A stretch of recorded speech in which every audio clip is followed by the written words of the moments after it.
Si vous n'aimez pas l'architecture, aimez au moins la culture. www.misteremma.com. Art Tendance People.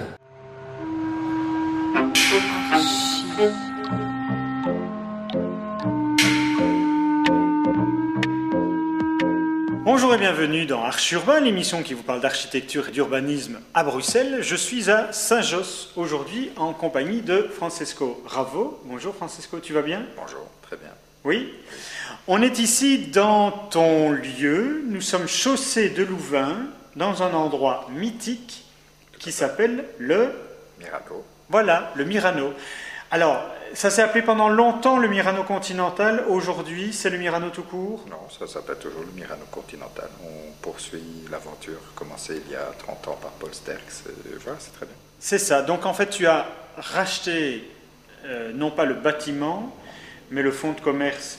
Il y a quoi? Il y a un an d'ici, quelque chose comme ça? Exactement, fin juin, nous avons racheté, mon associé, moi-même, Fabien Feiss et moi-même, on a racheté la société. Donc nous sommes les nouveaux administrateurs de la société qui existe depuis 30 ans. Fin juin 2010. Parce que quand on regardera cette émission dans 10 ans, il faudra quand même qu'on sache en quelle année nous avons filmé ceci. Donc voilà, c'était fin juin 2010. Tu as racheté avec Fabien Feiss le fonds de commerce du Mirano Continental. Tu as découvert un lieu qui est un ancien cinéma. Tout à fait. Petit historique, donc effectivement, dans les années 60, on a, même avant certainement, l'avènement du cinéma et on a un très très grand engouement pour le cinéma à Bruxelles. On a énormément de salles de cinéma. Oui. Et puis, le cinéma... Le cinéma, avec les complexes qui sont arrivés, et surtout l'arrivée de la télévision, a tué tous les cinémas de quartier. Et donc, celui-ci était un cinéma important de quartier, puisque les gens venaient voir les nouvelles, puisqu'avant, il n'y avait pas de télévision. Et donc, il a été, un certain temps, abandonné, jusqu'à ce que Paul Sterks le reprenne dans les années 80. Oui. Et en face, le mythique Mirano Continental, avec la discothèque la plus connue de Belgique, voire même d'Europe, en son temps. Et ça a duré 30 ans. Alors effectivement, les années 80 ont été des années extrêmement importantes au niveau du nightlife bruxellois ici. Puis à nouveau, il y a eu une période de creux où on a fait d'autres choses. On a fait beaucoup de ligues d'impro, des spectacles, etc. Et puis, pendant plus de 6 ans, on se souvient, parce que ça c'est mon époque, donc je m'en souviens beaucoup plus, il y a eu le Dirty Dancing. Tout à fait. Le Dirty Dancing est parti pour aller au Canal, et sous un autre nom, le Libertine Supersport. Et puis, voilà, Paul a l'âge qu'il a, et il a décidé de...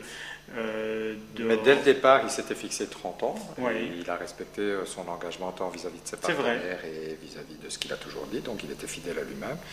Et voilà, c'est bien. Et puis l'âge aidant, à un moment donné, on ne peut plus continuer le monde de la nuit parce que ça prend beaucoup d'énergie. Ça prend de l'énergie. Malgré qu'il y a un travail très important en plein jour. Donc, c'est vrai. Voilà, tout le travail se fait en plein jour pour en final avoir une activité de nuit.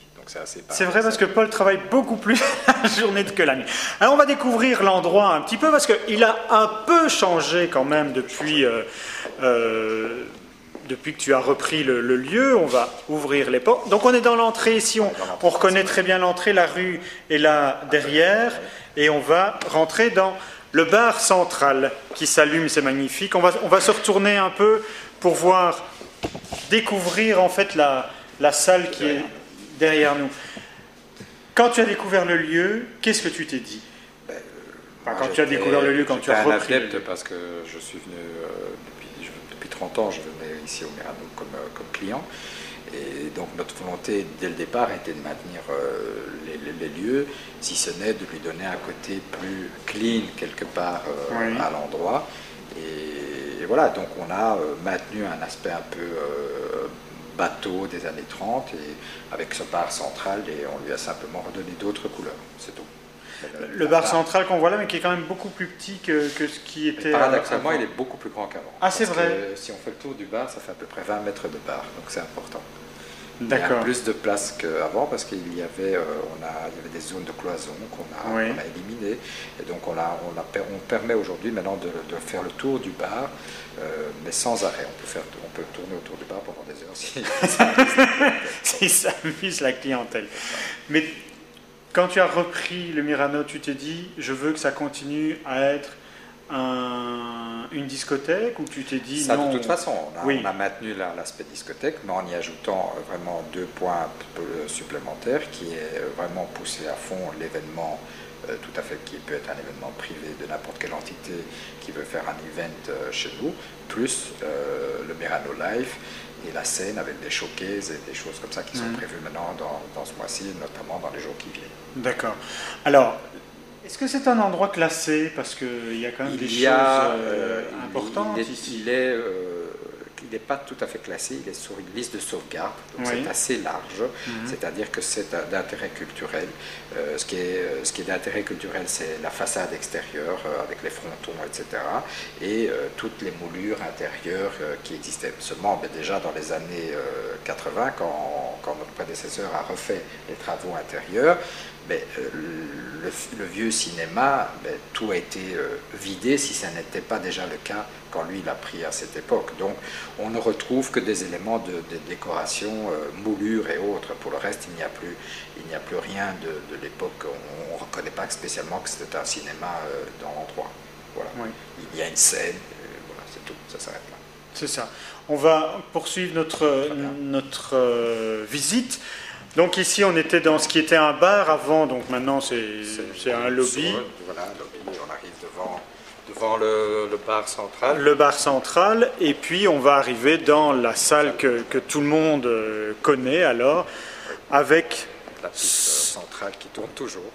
Alors, et justement, moi j'ai entendu dire que vous aviez enlevé la piste centrale et qu'elle ne tournait plus. Non, on l'a démontée complètement parce Oui. que elle est là depuis quelques années et il a fallu la nettoyer surtout et remettre à jour toutes les petites pièces qui étaient défectueuses pour que ça tourne convenablement. Là, Et maintenant ça tourne parfaitement? Parfaitement, elle est repartie pour Et un donc ça y est, on peut tourner, et la preuve en est, c'est que s'amuser. c'est depuis la réouverture, les gens tournent dessus et ça tourne très bien. On le voit dans les images que tu as tournées précédemment. C'est vrai. Donc, voilà. On va se tourner, si tu veux bien, viens. C'est vrai que Là, par exemple, on remarque les escaliers. Donc, Voilà, qui sont on les voyait ici. plus.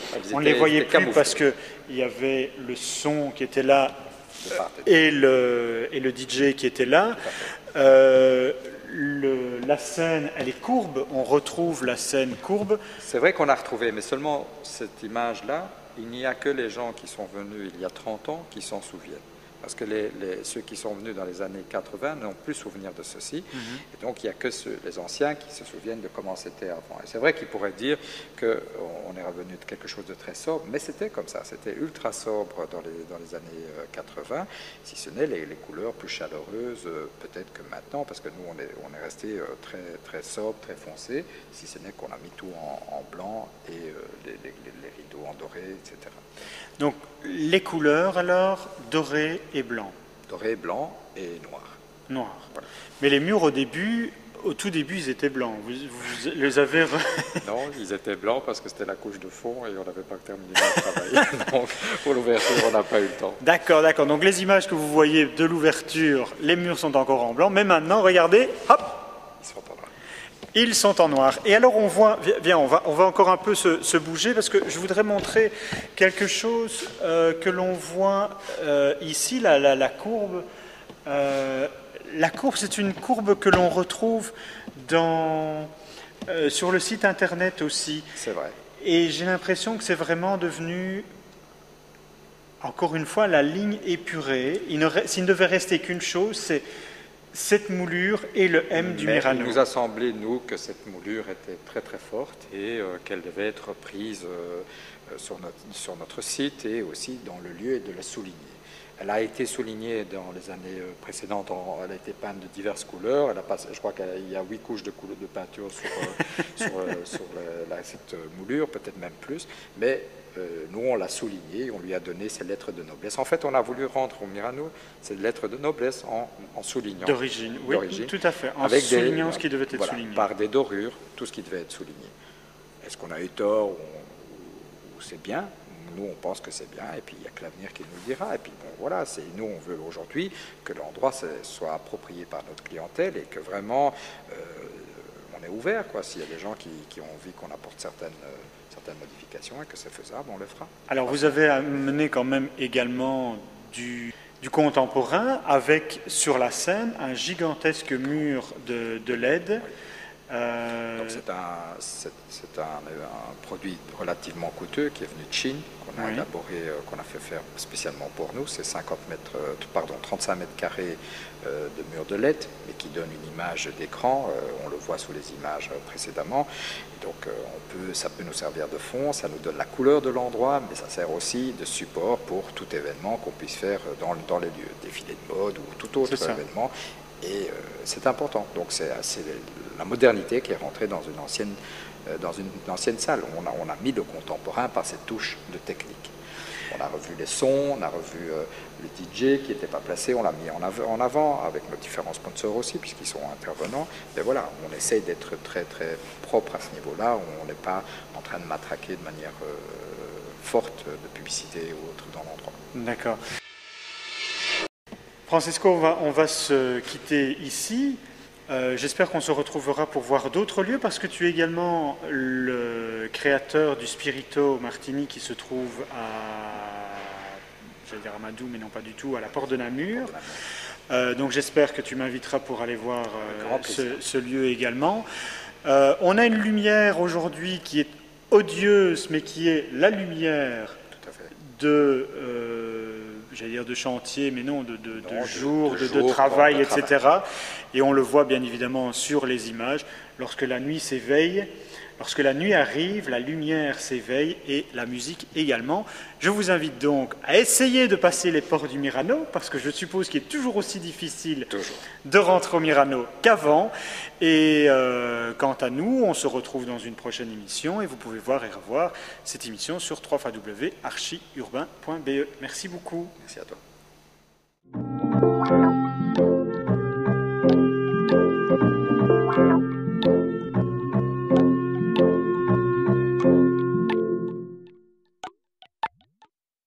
Si vous n'aimez pas l'architecture, aimez au moins la culture. www.misteremma.com. Art Tendance People.